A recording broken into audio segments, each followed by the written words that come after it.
A seminar on air power and Operation Sindoor at the University of Indonesia stirred a hornet's nest in India. A statement made by India's naval attaché on losses India suffered and the political decision to target only terrorist training camps and not military targets of the enemy in the initial part of the battle has led to the Congress asking the government to come clean on the number of fighter jets lost. Of course, the Indian embassy in Indonesia, they issued a clarification. They clarified the statement made by Captain Shiv Kumar, but the controversy continues to escalate.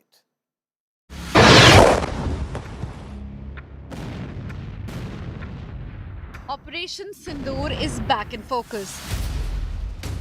The military operation against Pakistan in response to the terror attack in Pahalgam saw India bomb terror bases and military installations during a 4-day skirmish.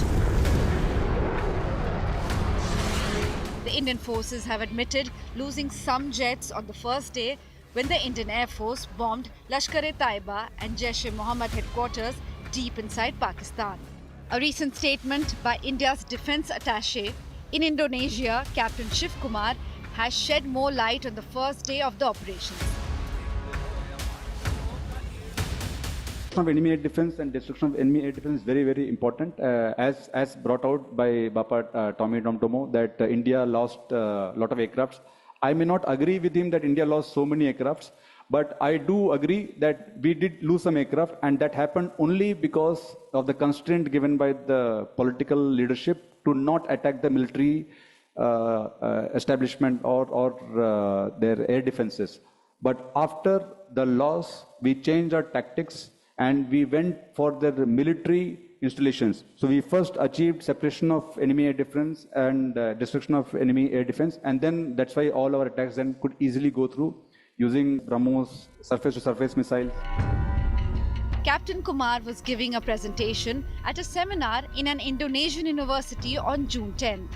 The Indian embassy in Indonesia issued a statement on Sunday saying Captain Kumar's remarks have been quoted out of context. The embassy said the presentation conveyed that the Indian armed forces serve under civilian political leadership, unlike some other countries in our neighborhood. It added that the presentation explained the objective of Operation Sindoor was to target terrorist infrastructure and the Indian response was non-escalatory. The defense attaché's remarks have, however, sparked a political storm. Citing the statement, the Congress accused the Narendra Modi government of not giving the armed forces a free hand to punish Pakistan. Captain Shiv Kumar ji ने जो कहा है कि political constraints की वजह से कि जो राजनीतिक सरकार है उसकी जो कंस्ट्रेंट्स थी उसकी वजह से हमारे नुकसान हुए, ये तो बहुत ही गंभीर चिंता का बात है। इसका मतलब कहीं ना कहीं हमारी सुरक्षा बलों के एयरफोर्स के हाथ बांधे थे। इस पे तो चर्चा होनी चाहिए, पार्लियामेंट के स्पेशल सेशन में होनी चाहिए। Defense experts in India have also weighed in. This comment has been probably quoted out of context. I think the whole speech will have to be analyzed, and then one can come up with any kind of a conclusion. And let me also tell you, let's not attribute too much to a defense attaché's statement. He is a captain of the Navy, which is the equivalent of a colonel. Let's take the statement with that. We have to take a statement coming officially, formally, like it has been coming out in the past. Earlier, Chief of Defence Staff General Anil Chauhan had admitted to tactical mistakes on the first day, which were corrected. On 7th and the initial stages, there were losses, but the numbers, and that's not important. What was important is why did these losses occur and what did we do after that. So we rectified the tactics and then went back on 7th, 8th and 10th in large numbers to hit air bases deep inside Pakistan. The armed forces have consistently maintained that Operation Sindoor met all its objectives and the final outcome is what counts, not loss of some assets.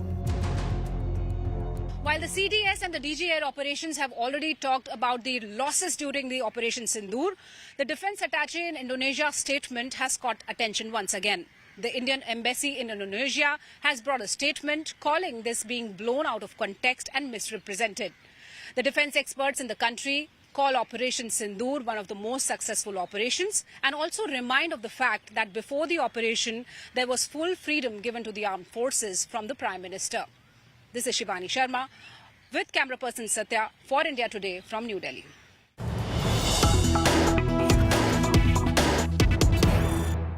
When Israeli Air Force went into Iran, there was suppression of enemy air defenses and very effective suppression of enemy air defenses. Their radars were taken down, their missiles were taken down, and then the fighter jets went in. Should we have done the same when we struck, in 2019 Balakot, or in 2025 Murid Ke, Bahawalpur, or the 9 terrorist training camps and launch pads? I'm asking you this in context of, India's naval attaché in Indonesia at a seminar recently, when he spoke of political constraints not giving them either clearance or the words to that effect, and which were the reason for losses of aircraft. No, this must be clearly understood. Firstly, as far as political leadership direction is concerned, if you're talking of Sindoor, the operational freedom was given straight away, and it was well before Sindoor to the services. So I think this was well covered in the news, and so there's clear operational freedom. But you must understand, when you hit terrorist targets, okay, in that strike you do not target or you do not plan to hit military targets. And the comparison that you were making with Iran and what Israel did there, if your question is whether we should have taken out some of the AD assets before we hit the terrorist targets in Sindoor, answer is no. Because answer is no? No, yes. Because the target, our plan was to hit terrorist targets alone. Okay. It's very clearly, so your operational mission planning, etc., needs to cater for this. So this is a constraint or a restraint that the service exercises, that yes, I will hit only terrorist target without taking out this. It is not a war situation. You have decided to hit the terrorist target, therefore you make a combination how you will go about it. And in that, in a normal war conflict situation, you do all this suppression of enemy air defense and thereafter take. Here you don't do, because your clear aim is to hit the terrorist targets alone. So Israel is at war with Iran. That is why Israel was able to take out their enemy air defenses, suppression or destruction. That is a classic way of conducting air operations. But here the situation is different, and it will always be so when you are hitting terrorist target. Therefore, this has to be understood in this manner. Okay. Thereafter, when this was escalated, when Pakistan started hitting sending drones and started hitting our military targets and civilian targets and targeting our aircraft. Thereafter, what we did was like we would have done for operation. Initially, we took out some radars. But we did it in a very calibrated way. On the first day, with just some radars. You could have taken much more. But when they next night again attacked some more with the loitering munitions and tried to hit our bases, etc., some more command centers and radars were taken out, which were of greater importance and strategically more important. And on the 9th night and 10th morning, before that, when they started hitting our bases, and that is when we hit those 11 targets, was a proper operation done. Before that, it was very, very calibrated response from our side. So this was not like a build-up to war, but we still suppressed their air defense adequately, and on 9th, 10th we took out.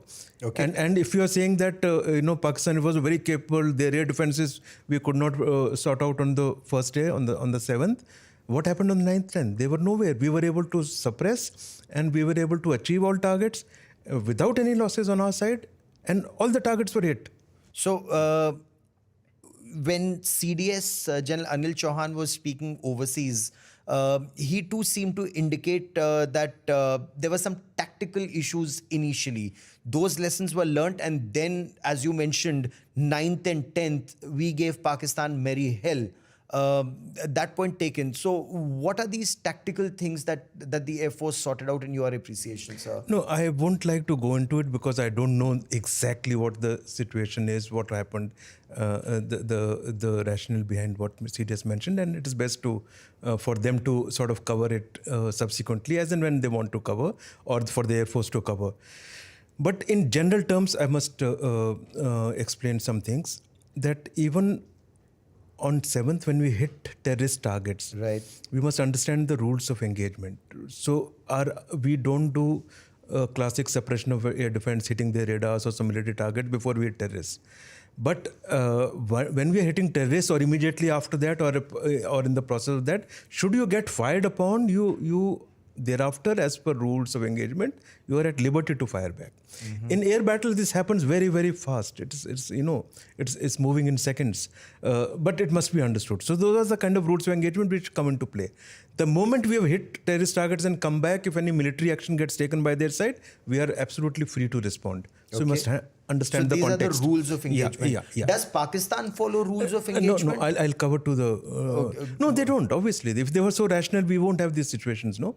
They will not support this terrorist organization so blatantly. And when we hit terrorist target, they won't start responding militarily so. And they won't be attending the funerals of the terrorists slain. So they're clearly irrational. And being a nuclear country, the way they start, talking about use of nuclear weapons, absolutely irrational. Okay, so that's why we land up in this situation. On the issue of tactical mistake that you mentioned, the context that we were in, all I can see is that this is a fast-moving situation. Pakistan had put their complete defenses on alert. They knew, our Prime Minister had very clearly said, we will not leave the terrorists. Wherever they are, we will go after them. And whoever is supporting them and whoever is, has ordered this Pahalgam incident. So very clearly they were expecting, their complete defenses were up. Okay, so while their complete defenses are up, when the first mission gets undertaken, it is with some constraints and restraints. Obviously, you want to hit only the terrorist targets, so you exercise a lot of, constraint in your planning and in your execution. A lot of this gets factored in. You asked me what could have gone wrong or what could have led to this kind of thing, and because of which CDS said something.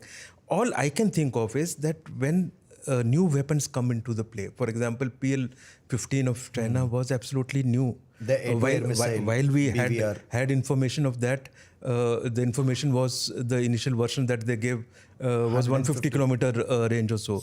But clearly they had the latest version which probably got supplied before Operation Sindoor, which was 200 kilometers class.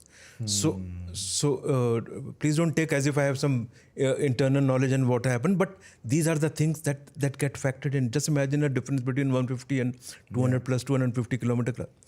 Second, issues like if there's a surface-to-air missiles, the latest ones that they've taken from China, where are they located? So whenever you do such missions in a fast-moving scenario where deployments are taking place, one of your targets is to pick up everything, where what is located, and therefore plot it and keep your assets,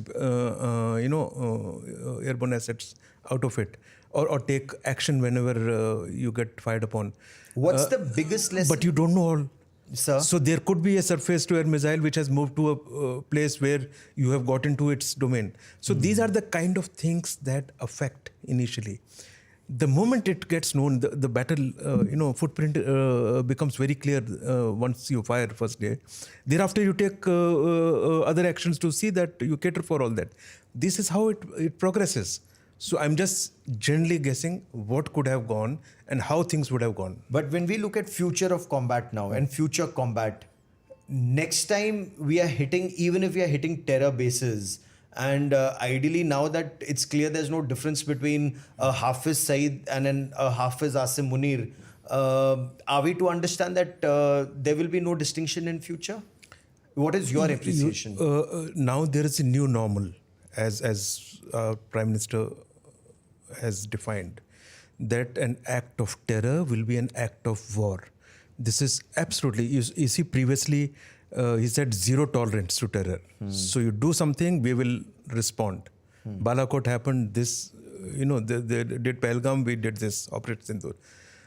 That was zero tolerance. Now it is equated with an act of war. And now if you ask me, if a terrorist incident was to take place, which is of serious consequence, and we want to, and it has been identified as having emanated from Pakistan, and we want to respond. When we respond this time to hit on the terrorist targets, we are at liberty to start taking out any military target which comes in the way or which is at that time Aiding and abetting. relevant to that strike. Whether we do it is another reason, another discussion. It's another, a lot of factors would go into it. But that is the implication of act of war. Other issue is it has straight away put Pakistani army, ISI, that they are in league with terrorists. So agencies which support terrorists can come under the crosshair. So that is the difference. The implication is that Pakistan army, you said, is irrational. It's not an army that is professional.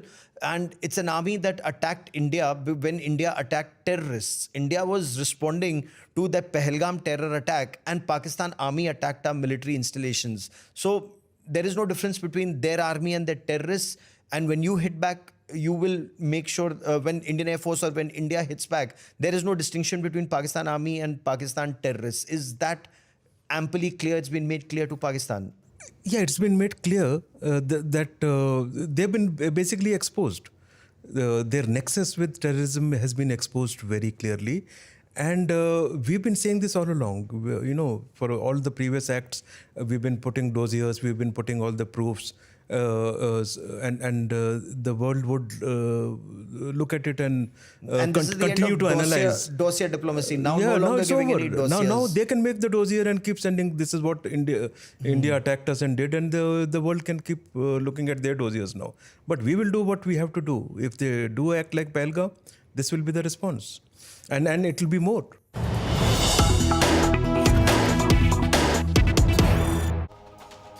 So these were some excerpts of that very scintillating conversation I had with Air Chief Marshal R.K.S. Bhadoria. That's coming up on the Chakravyuh podcast, on India Today podcast on Thursday at 5 p.m. That is all I have for you on India First this evening.